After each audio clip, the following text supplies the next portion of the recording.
تو اب دیکھو قرآن مجید کیا کہتا ہے، وَلَا تَقُل لَهُمَا اُفٍّ، والدین کے سامنے اف مت کرنا.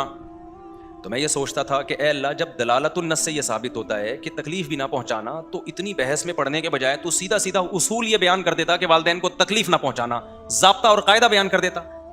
اس میں اف بھی آ جاتا، چپل مارنا بھی آ جاتا، پھر ہمیں ایکسپلین کرنے کے لیے یہ اتنی لمبی تقریر کرنی پڑتی کہ دلالت النص اور اشارت النص اور اقتضاء النص اور قضاء النص کچھ کرنا پڑتا. 2 اور 2 4 کی طرح بات کیا ہو جاتی، اقتضاء النص کے بعد قضاء النص نہیں کچھ ہوتا ہے، اقتضاء النص ہی ہوتا ہے. تو یہ سب کچھ کرنا پڑتا ہمیں، سیدھی سیدھی اللہ خود بتا دیتا. تو وہی بات ہے جو میں نے بتائی، نبی کو ٹائم دیا گیا 23 سال کا. سمجھ رہے ہو؟ اس 23 سال میں ایک ایسے اصول اور ضابطے بیان کرنے ہیں، قیامت تک علماء مجتہدین اس سے مسائل قیامت تک زمانے کے حساب سے نکالتے رہیں. تبھی امام حنیفہ نے مسائل نکالے، امام شافعی نے نکالے، امام احمد نے نکالے، امام مالک نے نکالے، پھر ان کے آگے شاگردوں نے اور نکالے، اور اب یہ فقہ کی کتابیں پھیلتی چلی جا رہی ہیں، پھر جدید مسائل آ رہے ہیں، ان میں اور اجتہاد ہوتا ہے. تو یہ قیامت تک، تبھی تو دیکھو 1400 سال ہو گئے، اسلام ابھی بھی کیا ہے، لوگوں کی پریکٹیکل لائف میں زندہ ہے. اگر یہ زمانے کے ساتھ چلنے والا نہ ہوتا تو آج پریکٹسنگ مسلمان مارکیٹ سے شارٹ ہو چکے ہوتے. نام کے مسلمان بھی بہت ہیں تو پریکٹسنگ بھی بہت ہیں دنیا میں، سوٹیبل ہے چل، بلکہ حقیقت یہ ہے کہ صرف یہی چل رہا ہے، باقی کوئی بھی نہیں چل رہا. آپ کہہ سکتے ہو نہیں مسلمانوں کے علاوہ اتنے لوگ چل رہے ہیں، وہ کسی ایک حالت پہ نہیں چل رہے.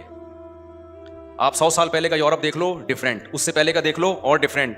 50 سال پہلے کا دیکھ لو، بالکل ڈفرینٹ. 1990 کا دیکھ لو، ڈفرینٹ. 1990 میں ہومو سیکسولیٹی انلیگل تھی، اس کے بعد اب جا کے ڈفرینٹ. اور 20-30 سال کے بعد آپ دیکھیں بہن بھائیوں کا نکاح بھی یہ لوگ لیگل کر دیں گے. یہ تو کلابازیاں کھا رہے ہیں، نئی نئی چیزیں آ جائیں گی مارکیٹ میں. 1400 سال پہلے جو اسلام تھا آج بھی کیا ہے، وہی ہے. تو اب میں یہ مثال دوں، اس کو کمپلیٹ کروں. اف کیوں کہا گیا؟ جو اللہ نے فرمایا نا ماں باپ کو اف نہ کرو، تو اللہ یہی اصول اور قاعدہ بیان کر دیتے تکلیف نہ دو، تاکہ ہم اسی سے چیزوں کو نکالتے رہتے. تو اف کہنے کی کیا ضرورت؟ اف اس لیے کہا گیا کہ تکلیف میں سب سے کم درجے کی تکلیف اف کی ہوتی ہے. اگر اللہ یہ اصول یوں بیان کر دیتے نا لا کی صورت میں کہ اصل ہم یہ کہنا چاہتے ہیں کہ تکلیف نہ دو، تو اس میں لوگوں کی رائے میں اختلاف ہو سکتا تھا. کچھ کہتے گالی دے رہا ہوں، ماں باپ کو تکلیف اگر ہو رہی ہے تو ہونی نہیں چاہیے، ایسے موقع پہ گالی بنتی ہے، یہ ان کا اپنا ہیڈیک ہے کہ تکلیف ہو رہی ہے بلا وجہ خام خام. یہ تکلیف کی بات تھوڑی ہے، کام انہوں نے ایسا کیا، اگر میں نے گالی دے دی تو کیا ہو گیا. لوگ ایسے کرتے ہیں نا، گورے تو اولڈ ہاؤس میں جمع کرا دیتے ہیں، کہتے ہیں اس میں تکلیف کی کیا بات ہے، آپ کو وہ تمام فیسلٹیز اور سہولتیں وہاں مل رہی ہیں، بلکہ زیادہ اچھی مل رہی ہیں.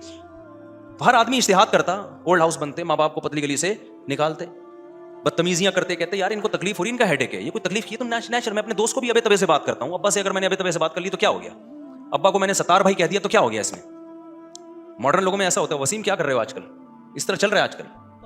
تو اس میں کیا ہو گیا، ڈیڈی کہنا پاپا کہنا کیوں ضروری ہے؟ تو قرآن نے کہہ دیا اف. کتنی ہلکی سی تکلیف ہوتی ہے نا اف میں.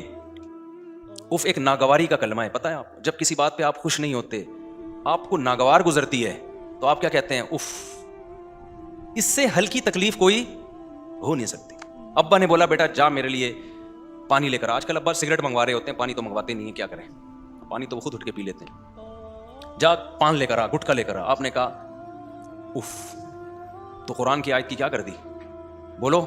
اور اف پتہ ہے ہر زبان کا اف دوسرے سے الگ ہے. یہ تو عربی کا لفظ ہے نا.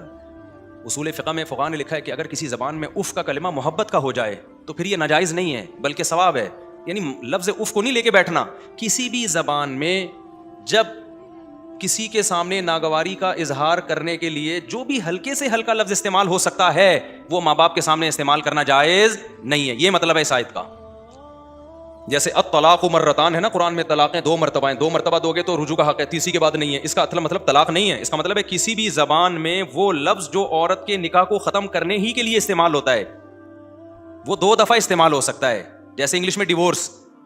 اب ایک آدمی کہتا ہے بیوی کو ڈیورس ہے، تمہیں ڈیورس ہے، تمہیں ڈیورس 3 دفعہ کہہ دیتا ہے. وہ کہتا ہے قرآن تو کہہ رہا ہے طلاقیں 3 دفعہ ہوں گی تو نکاح نہیں ہو سکتا، میں تو ڈیورس ہیں 3 دفعہ دی ہیں.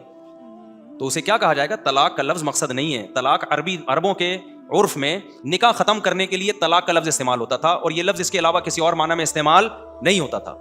کچھ الفاظ ہیں جو دونوں معنوں میں استعمال ہوتے ہیں، ان کا حکم الگ ہے، لیکن یہ لفظ عربوں میں تھا ہی بیوی کو نکاح سے ختم کرنے کے لیے. تو اس سے طلاق کا مراد نہیں ہے.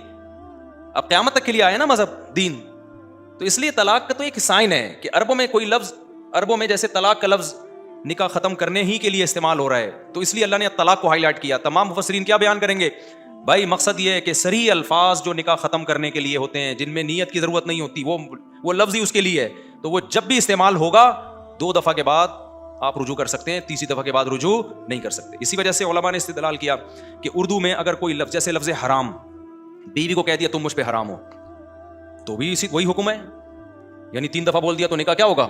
ختم ہو جائے گا. وجہ اس کی ہے کہ یہ بھی پہلے زمانے میں طلاق کے لیے استعمال نہیں ہوتا تھا، 10 مطلب نکلتے تھے، اب کس کے لیے استعمال ہو رہا ہے؟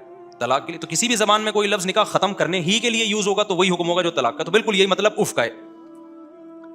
تو ماں باپ کو اللہ نے یہ اگر کہتے ہیں نا تکلیف نہ دو، تو اس طرح سے اصول بیان کیا جاتا تو اس میں بکھیڑے آنے کا خطرہ تھا. ہر شخص کہتا ہے ایکچولی یہ جیسے آج کل ٹوپی ڈرامے مارکیٹ میں چل رہے ہیں، ماں باپ کے ساتھ بدتمیزیاں ہو رہی ہیں، پلیٹیں اٹھا کے برتن گھر میں پھینک رہے ہیں، اور جو ہے وہ چیختے ہیں باپ کے سامنے. بوڑھا باپ ہے نا، کما کے اس کو بیچارے کو نچوڑ لیا. بوڑھوں کی زندگی بڑی خراب ہے یار ہماری سوسائٹی. بہت ساری زندگی بیوی بچے بڈھے کو نچوڑتے ہیں، آخر میں اس کو ٹیشو پیپر کی طرح. میرے پاس لندن سے بہت لوگ آتے ہیں جن کا بڑھاپا بہت خطرناک. مسلمانوں کی بات کر رہا ہوں، انگریزوں نے تو یہ ٹینشن لینا ہی چھوڑ دیا ہے. انگریز تو کہتے ہیں بچے ہم نے اپنے ماں باپ کو نہیں پالا، تو ایکچولی ہمارے بچے بھی اگر ہمیں نہ پالیں تو یہ کوئی ہیڈیک نہیں ہے. ہمارا مقدر اولڈ ہاؤس ہے. ہمارے چونکہ مسلمان فیملیز وہاں جا کے رہتی ہیں، وہ اس خوش فہمی میں رہتی ہیں کہ ہمارا بچہ چونکہ ایک دن ٹوپی بھی پہنی ہوئی تھی، اس نے نہایا بھی تھا، ایک دن جمعہ پڑھ کے آیا تھا، تو یہ ہمیں بڑھاپے میں پالے گا. لیکن آپ کو پتہ نہیں ہوتا آپ کا بچہ ماڈرن بن چکا ہے. اب وہ آپ کی وائف اب ماڈرن بن چکی ہے. ٹھیک ہے نا، سب کوئی بات نہیں کر رہا، بڑی خاندانی عورتیں لندن امریکہ میں پڑی ہوئی ہیں بھائی، لیکن جو کیسز میرے پاس آ رہے ہیں میں صرف ان کی بات کر رہا ہوں.